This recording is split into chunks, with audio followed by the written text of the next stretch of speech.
Hello, in 1995 lightning struck twice for Namco with the follow-up to their first Tekken game, Tekken 2. Now moving into 1998, the developer was set to score a hat-trick with their next instalment, Tekken 3, and in this history of Tekken instalment we'll be looking more thoroughly at just what helped this game become the landmark it did in gaming history. Now, if you watch my previous instalments, you'll know I do have some reserve regarding the conviction of Tekken's plot from the third game onwards. That's not to say that Tekken 3 is a bad game, because I don't believe that at all. I absolutely love this game. It's just my my personal opinion. That the evidence of the main plot beginning to derail starts here, and it proceeds to get worse as the series wore on. By that I mean, you kind of have Jin's debut, and you also have the Ogre storyline, and they're kind of related, but they're actually quite different as well, because Jin obviously continues the Devil Gene storyline from Kazuya, and yet he's also being pursued by Ogre, which is kind of pursuing all the best fighters in the world. So you have two main storylines here that are kind of taking place in this, in a fighting game that doesn't have much room for story to develop. So it does become a bit muddy around here, but I'll go on to talk about that in a bit. But as opposed to discussing gameplay first, which I've done with previous videos, I will go ahead and talk about the story, because it is the immediately obvious thing. It's immediately different in that at Tekken 3 we see the omission of Kazuya as either an antagonist or a player character. He's omitted from this game entirely. He's been replaced by Jin Kazama, who is his son by Jun Kazama, and this is quite interesting because it's in a lot of ways it's very new, and it's kind of a refresh for the franchise. But there's a lot of evidence of these earlier stable characters that are present in the subtext. So, for example, through Jin's aesthetics and his handling, and other characters as well. In fact, actually, I will digress on this point, because having played the Tekken games back to back, I've found it's really quite significant and clever how there's a thread that holds each game in the series together. It keeps the roots to the first Tekken game, the 1994 Tekken game, consistent all the way through, up until Tekken 3 and beyond, because there's a strong sense of lineage in the roster, and it serves to there's the introduction of new characters, but there's a lineage with them to earlier characters. So, for example, the most obvious of these is Jack, but in a lot of ways, it's Jack, because he gets reinvented for each new Tekken game. But in a lot of ways, not really, because he's basically kind of essentially the same in each Tekken game as well. I think this lineage and this overhaul for the cast is most dramatically seen through characters such as, and especially in Tekken 3 as well. So, for example, through the character of Horang, whose story arc begins actually in Baekdu-san's Tekken 2 ending video. We see him kind of being trained by Baekdu-san, and he's introduced in the initial cast in Tekken 3 with a greatly embellished version of Baek's Taekwondo moveset. Similarly, we have Forest Law, who replaces Martial Law. We have King II, who replaces the deceased King. We have Kuma II, or Kuma II, who replaces the deceased Kuma. And, of course, we have Julia Chang, who replaces Michelle Chang. Brian Fury also, I'm not sure if anyone else has kind of picked up on this, but I was playing as him earlier, and his fighting style shares a lot of similarities with Bruce Irvin's in Tekken 2. So it seems, in some ways, he's sort of just a palette swap for this character. They don't, to my knowledge, they don't have any relationship in the game kind of storylines, apart from the fact they're both being pursued by Lei Wulong, which prompts their introduction in the game. But it's just an interesting factor that I kind of picked up on. Now, these are very kind of well-placed devices that weave credibly into the general Tekken plot, and they serve to make this game seem fresh and different, while still identifiably being a Tekken game. It's very obviously and very overtly a Tekken fighting game. I'm sure it also saved the development team some time, because what we're essentially seeing with characters like Julia Chang Horang and Kuma is just a simple embellishment of movesets that they've already kind of pinned down and made for these characters in earlier games. So yeah, the opening FMV for this game, which is one of the most memorable to my mind, I absolutely love this, and I remember when I first saw it, I first saw this game in arcades. In fact, I remember actually queuing up to play this game in an arcade in a local bowling alley. Me and my friend were there. I'm not kidding. We were there for about 45 minutes, maybe more actually, waiting for people to leave this game alone. It was so incredibly popular when it was released. I can't even, describe how popular it is. And this is just in my town, which is kind of a small town, but there were kids kind of queuing up to play this game. And kind of digressing slightly, I just remember seeing the new Yoshimitsu, that green sword and the crazy new kind of look. It was incredible. It was actually such a great moment to kind of see this game kind of come out and see it in arcades as well. It was really, really quite cool. But anyway, sorry, I'm running away. So yeah, that opening sequence with the caption, fate brings together those who heed the call. I mean, that is amazing, and it's a great way to introduce a game. It's a great way to introduce these new fleshed out characters. And Namco, they knew, you can tell by that caption, they knew they had the following. They knew this game was the big one. It was the last of the original PlayStation console trilogy, Tekken 1, 2 and 3. And they really left this generation of console with a bang. I mean, looking at the FMVs, where Tekken 1's intro was it was kind of a more ambiguous montage, and where Tekken 2 admittedly had a very strong intro, as I described in the last video, it's a great intro. Tekken 3 just kind of really blew them away. It's a combination of everything that combined to make that video. The music is really fleshed out. The music in this game in general is kind of really it's technical. You can hear the improvement in the sound, and in the technology, the improved graphics. We're able to see more emotive qualities and depth in the characters in these sequences, and it's also pretty much exclusively action and explosions in this intro, which of course gears the player up for this gaming experience. That initial part. There's that initial part of the sequence where Heihachi lands in Mexico and clenches his fist just as the music kicks in. It hits its kind of crescendo. That is really brilliant, and it's such a far cry from the subtler, the Black Winter Night intro of Tekken 2, which, though very good, by way of comparison, sounds like the theme to a 80s Jean-Claude Van Damme movie, just by comparison to the energy and the quality of Tekken 3, and what that offered us. So in terms of story, the introduction also kind of introduces some narrative elements. There's elements of a more general nature, such as Horang on his motorbike and King II training, and Lei Wulong fleeing bad guys, he's being chased by a helicopter. These are spliced together with some quite integral character plot points, such as Nina Williams emerging from cryogenic freezing. We see Eddie Gordo's escape from prison, where he's been put for the accusation of his father's murder, which he didn't actually commit. And of course we see Jin's confrontation with the demon, which I think, I'm not 100% sure, but I think this is in relation to Kazuya.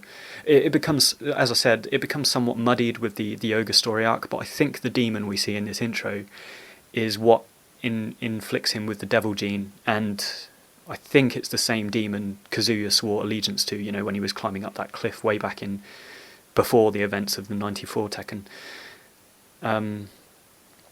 So yeah, I think, just to kind of clarify, I think Kazuya is killed by Heihachi when he's thrown into the volcano at the end of Tekken 2.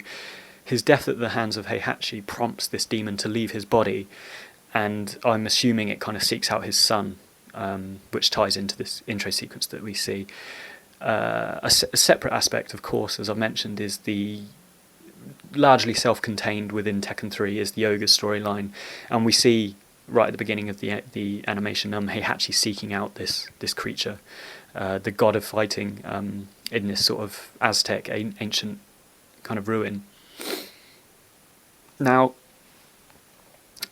Ogre's storyline is basically it's quite straightforward, and it's quite good as well. And I'll go on to talk about why it's good and why it helped Tekken 3 quite a lot. And basically the ogres, the point of Ogre is that it's going around kind of finding the best fighters and killing them, or assuming their powers. And Heihachi kind of dispatches a Tekken force in a failed attempt to kind of capture this ogre because he wants to take this power for himself. The staging of the Tekken 3 tournament is the subsequent effort after the failed Tekken Force mission to lure the ogre out of hiding and into the open towards these kind of brilliant fighters.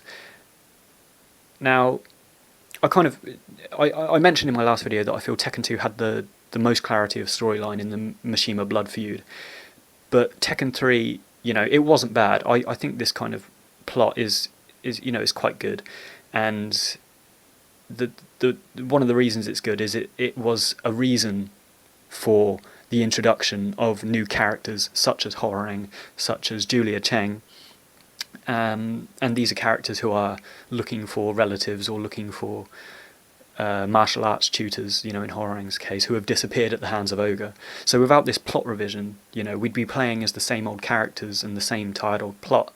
So yes, it was a great plot device, and it helped usher players into a new generation of the Tekken roster. And I can't knock it for that. It worked extremely well to that end.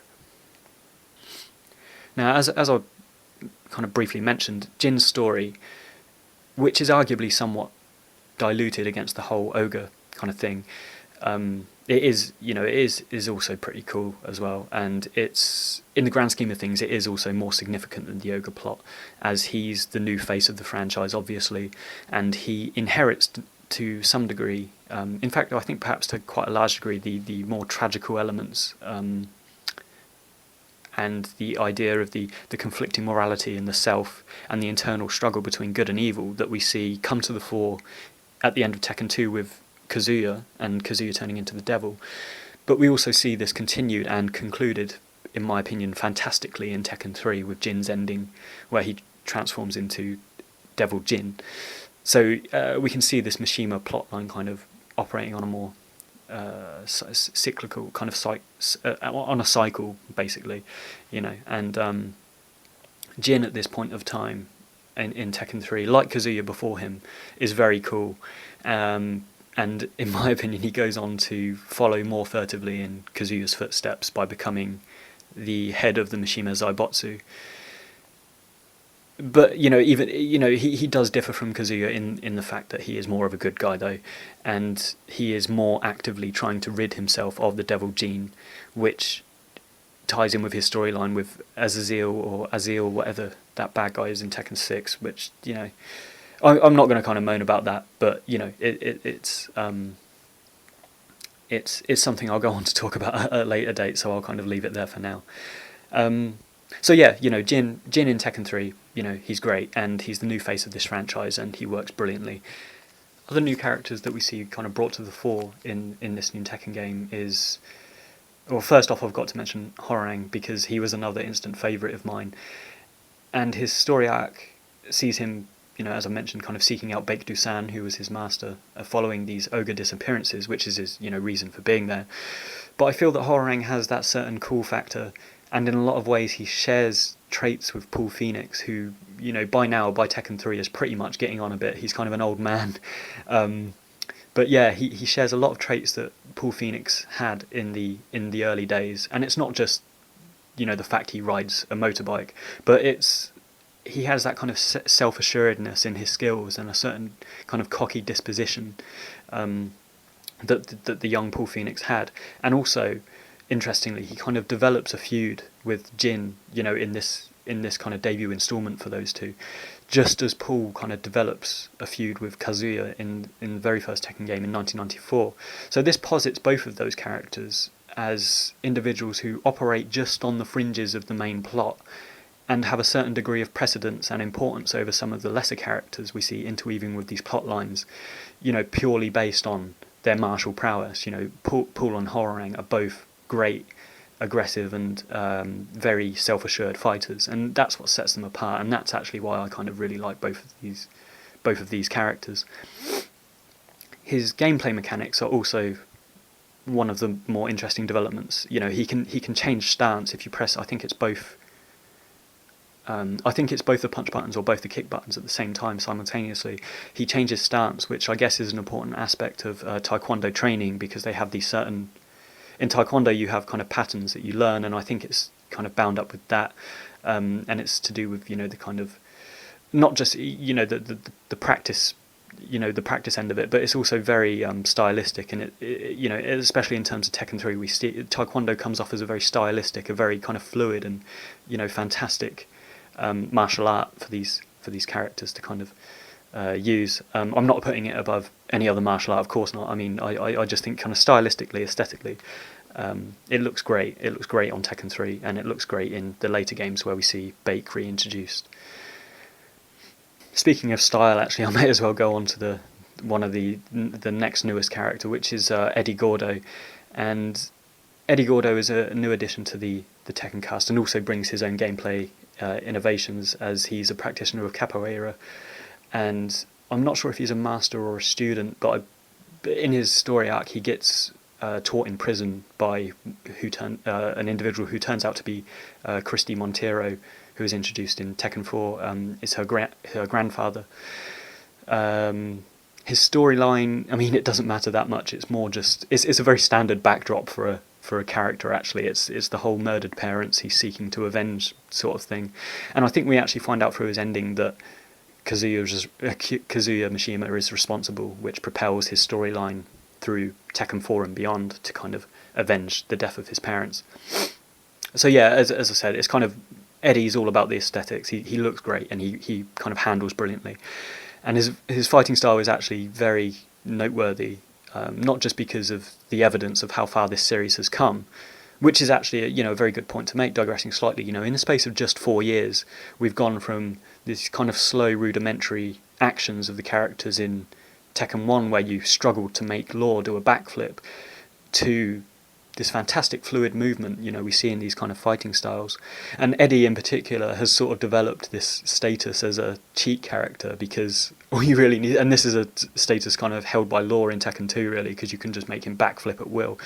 But, sort of bashing the kick buttons with this character usually prompts some brilliant kind of series of moves that's devastating to the untrained Tekken fan.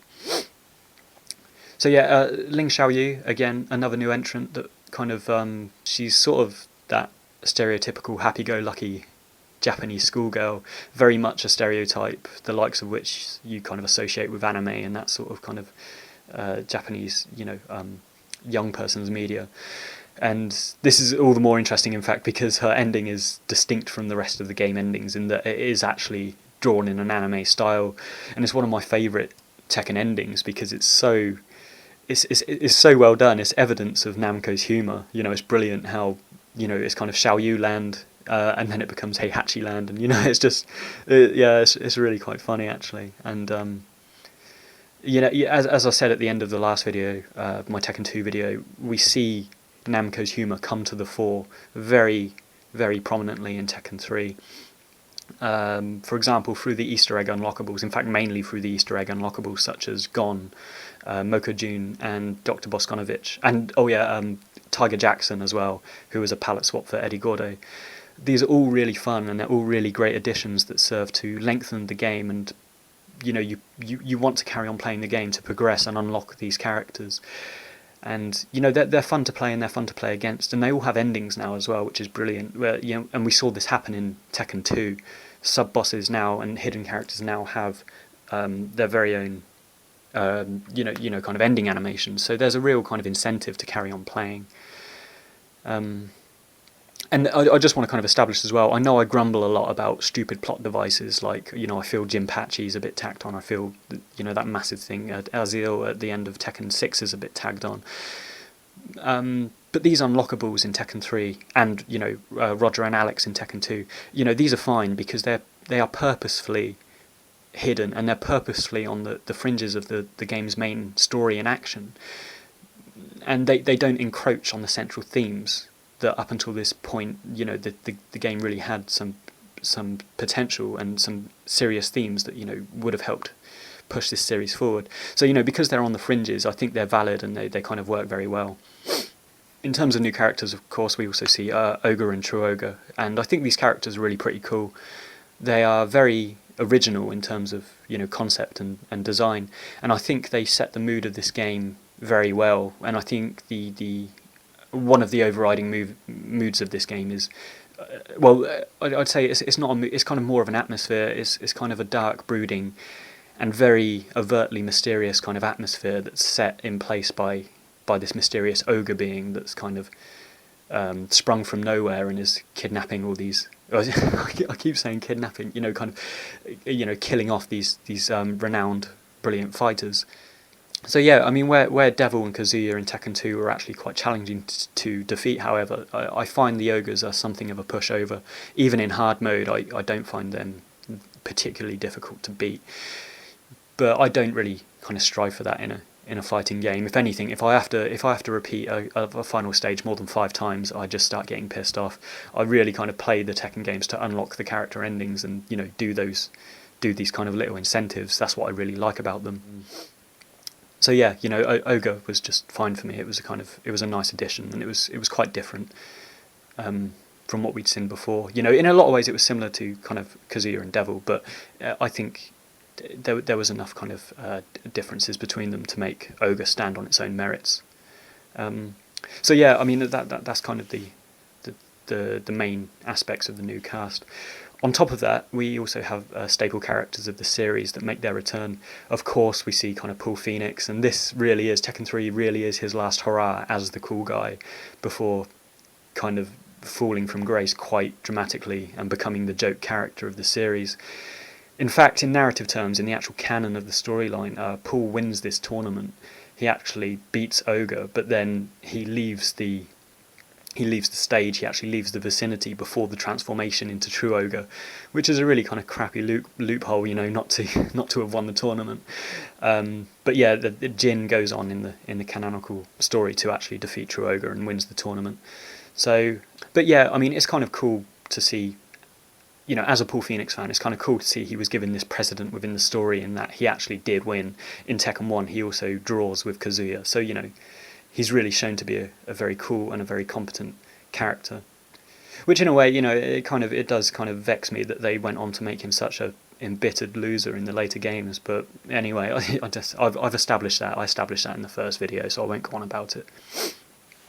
We also see Yoshimitsu return, and this is perhaps his greatest aesthetic redesign to date. I absolutely love the modernisation of Yoshimitsu in this game, and I think there is a very strong theme of renovation, reinvention and modernisation in Tekken 3 as a whole, which we've seen through this kind of new cast of characters that build on previous characters that we've seen in the series, such as Bake or Michelle. That there is a very strong feeling of new blood in Tekken 3, and Yoshimitsu's appearance really does drive this point home. Again, we see Nina and Anna Williams, and they're cool, and they're always in the Tekken games, and I absolutely love both these characters. But Tekken 3, it has a very curious plot twist in that because Nina's been frozen and has amnesia, she doesn't actually remember that she hates her sister, which is of course quite funny. And we see in her ending, she actually kind of finally remembers the death of the father who dies, and she holds Anna responsible for the death of their father, which is what prompts their feud. And she kind of slaps Anna and storms off. And yeah, it's kind of cool. It's really good to see these kind of characters back. And of course, there's Heihachi, who settles neatly back into his role as a really cool unlockable character and sub boss just before you fight the ogre characters. So yeah, I mean that kind of I know I kind of go on about the characters so much, but as I said in the first video, I think they are integral to the success of Tekken. But I'm trying to kind of whittle down my observations on them, so I will move swiftly on to kind of gameplay and graphics in this game. You can, as I said, you can go to any kind of Tekken review and it states how Tekken games kind of improve graphically, and Tekken 3 is no exception. It kind of, it's actually quite dramatic how graphically it is kind of improved on its predecessor. I believe that's because they used a new system. I think it's called System 12. It's just, I guess it's the kind of an updated system from what they had previously used. And it's great, the graphics are fantastic, but what I really want to talk about is the gameplay, because in Tekken 3 we see fleshed out movesets, we see more competent, we see characters more competently integrated into the 3D elements, as we have, kind of sidestepping. You can also use, depending on what angle you're at, you can use different grappling maneuvers on characters. And we also see these beautifully kind of rendered stages and backgrounds, which are, of course, kind of are a staple. And I think they're quite, they are essentially background, they're not overtly important, but I think they are very significant in terms of Tekken, because they are they contribute to the aesthetic makeup of the game. So it's really good to see that this degree of effort is continually put into every aspect of the game, including the backgrounds, which some might deem not necessarily as important. So but yeah, so on top of all these kind of aspects, and one of my favourite things about Tekken is that it embellishes the series. Tekken 3 embellishes the modes and the menu and the kind of the accessories to the Tekken arcade mode with some really cool and actually really kind of fun additional kind of modes to do. So for example, we have Tekken Force mode, we have Tekken Ball mode, and we also have Theatre mode, and these really add a legitimate degree of longevity to the game. And I say legitimate because they're not just kind of crappy add-ons that people don't really enjoy. They're actually games within themselves, and they're really fun to do, and there's a reason to keep playing them, because completing each one of these in a certain way unlocks more characters and allows you to kind of, for example, view your ending animations in the theatre mode again and again. So it adds this kind of inspiring element that's a real incentive to carry on playing the game and 100% complete the game. And it's just also nice to see that Namco have added something that works kind of outside of the standard one-to-one fighting format. Tekken Force mode in particular, it has a very distinct kind of Streets of Rage feel about it, which I love. And I think this is perhaps the mode in fact it is the mode that I most played when I kind of unlocked it and when I had this game. It doesn't get old, and it isn't until I think the story mode on Tekken 6, I personally feel that it wasn't until the Tekken 6 story mode that this particular version of Tekken Force, or the beat 'em up format, was actually outdone. In Tekken 5 you had the Devil Within, which was a mini game featuring Jin, and I think that was a bit dull and repetitive. It did get quite old for me quite quickly. And the Tekken Force mode on Tekken 4, well, I believe that was doomed simply because it was on Tekken 4, and I don't really want to kind of go into that game here. There's really not enough time in the day. So anyway, these new modes are yet more evidence that Namco was completely unafraid to try and test new boundaries with this, their flagship fighting franchise, and most of the time, as Tekken 3 shows, they really do nail it. I mean, Tekken Force mode is simply, I think it's brilliant, and it really was kind of an unprecedented kind of kind of accessory to fighting games that we'd seen to that point. The only comparison I can make is in Street Fighter 2, where you get to kick barrels, but that's pretty much about it. So anyway, before I kind of wrap up here, I just want to mention the music in Tekken 3. As I mentioned in earlier videos, the music of the first three games are, all three of these kind of OSTs in the first three games are my favourite in the series as a whole. But within this, there are some major discrepancies in the style and the delivery of the respective soundtracks for each game.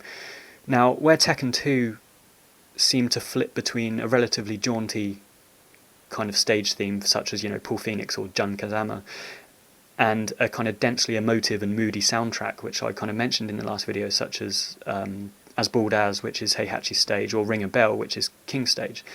Tekken 3, by comparison, is really modernised, it's really fleshed out, and it really pushes for action over mood and emotion. And I think this was actually very deliberate, as it reflects the major upheaval and the major changes that we're actually seeing in this game. Chiefly, Jin and the new generation of Mishima being ushered into the foreground of the story. So, yeah, and also I think the modernised soundtrack really kind of complements the new speed and fluidity that we're actually seeing in this game as well. I mean, Heihachi, and I always use Heihachi as a prime example when it comes to aesthetics and music, because as I said in the last video, I kind of talked about his more traditional disposition, but he held sway in the first 2 games, and gradually, we see in Tekken 2 and now in Tekken 3, he's becoming increasingly displaced in a modernised world, and it really is reflected in the music. His Tekken 2 stage had this really great Japanese kind of mood piece, and it's now been replaced by this equally great but very different soundtrack, which is kind of funk-inspired rock, and a lot of the soundtrack is kind of rock-based or, kind of funk rock-based and very heavy. Likewise, Yoshimitsu, who had a very archaic and traditional look and feel in his appearance and stage music in Tekken 2, has been completely reimagined and reinvented as this hyper-futuristic kind of samurai, and has an equally energetic kind of rock-funk track in his state as his stage theme. So this is evidence that, the whole game, in terms of aesthetics and story, it really kind of invests heavily in the idea of the new and modernity, and it is pulled off extremely well, in my opinion. It's pulled off brilliantly, and it's part of this kind of canon of games, but it also stands on its own as a really kind of fantastic and very different aesthetically put together, game that we hadn't seen up until that point in the Tekken series. Regarding the music, however, I mean, where I kind of rattled off a list for the first 2 games in the first 2 videos, I don't actually have any specific favourites for this OST, because I think all of it is actually really good. I think all of it can be listened to, and I don't actually think there's a bad track in that Tekken 3 soundtrack. If I had to pick a piece, however, there's a short piece called Embu, and that's EMBU, and it features in this kind of small segment, this small cutscene of Horang, who's practicing taekwondo patterns, and it's in game. It's not an animation. It's in game kind of graphics, and he's kind of practicing these taekwondo patterns, and it's brilliant because this little embu piece kind of really, it really kind of complements the music, and the music fits with the actions that he's kind of pulling off. And I kind of recommend you go and actually look up that little segment, because it really is great. And Embu, it is a really great kind of standalone piece if I had to pick one. So I mean, actually, I think I'm kind of going to wrap it up here. I've kind of covered everything I wanted to with Tekken 3. It really is a fantastic game, so I'd recommend you going to revisit it if you haven't already. I mean, I'm fortunate that I have the PS1 version, and I've never tried playing it on an emulator. My friend has. I'm kind of rattling off it, but my friend has it on an emulator, and he says it's kind of actually messing up quite a bit, which is making him quite angry, because he really wants to play it, as he remembers. But anyway, next time I'll be looking at either Tekken the Motion Picture, which was an anime movie adaptation, or Tekken 4. Now, both of these installments to the Tekken franchise, they both serve as evidence of how kind of Namco aren't scared to kind of push for innovation or something a little more different and a little originality in their Tekken games, but it really just shows how sometimes it can fall flat on its face if it's not done properly. So next time it will be Tekken 4 or Tekken the Motion Picture.